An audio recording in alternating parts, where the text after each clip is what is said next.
অনেকদিন ধরে খবর ছিল যে তার বাড়িতে সে নার্কো স্মাগলিংয়ের সঙ্গে জড়িত এবং আমাদের কাছে খবর ছিল যে তার কাছে সে বাড়িতে কিছু কন্ট্রাব্যান্ড আইটেম লুকিয়ে রাখে এবং প্রায় সময় এখান থেকেই সে পাচার করে।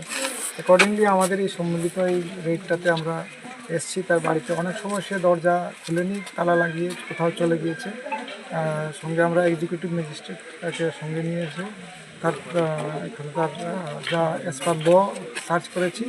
সার্চের সময় আমরা পেয়েছি তার ঘর থেকে কিছু শার্প কাটিং ওপেন, সঙ্গে আছে কিছু প্যাকেজিং করার, অর্থাৎ ব্রাউন সুগার ইয়াবা ট্যাবলেট প্যাকেজিং করার কিছু পলিথিনের প্যাকেটস, সঙ্গে একটা হিসাবের খাতা যেগুলির মাধ্যমে সে ট্রানজ্যাকশন করে ইয়ের বলে স্মাগলিংয়ের। আর টাকা আছে প্রায় 3 লাখ টাকা। আর কাউন্টিং মেশিন একটা পেয়েছি, টাকার কাউন্টিং মেশিন। এটা আমাদের যে খবর ছিল আমরা আসার পর দেখতে পেলাম ঠিকই এটা সত্যিই খবর, যদিও আমরা কোনো কন্ট্রাব্যান্ড আইটেম পাইনি। আমরা আশা করি ওকে আমরা আইন অনুসারে যা সম্ভব তাকে আমরা ব্যবস্থা করব। এই সঙ্গে আমরা এই জাতীয় যারা করছে এটা একটা মেসেজ নেশামুক্ত ত্রিপুরা, কারণ এখন আমরা আমাদের এইটা বর্ডার অঞ্চল, আমাদের বিভিন্ন অঞ্চলে সেই সমস্যাটা আছে আমরা জানি।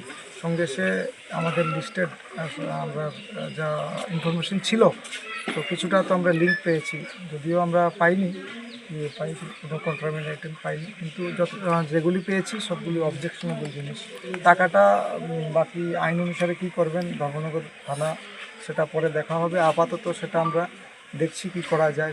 যদি সে কাগজ দেখাতে পারে সে টাকা নিয়ে যাবে। পরবর্তী পদক্ষেপ আপনার কী হবে?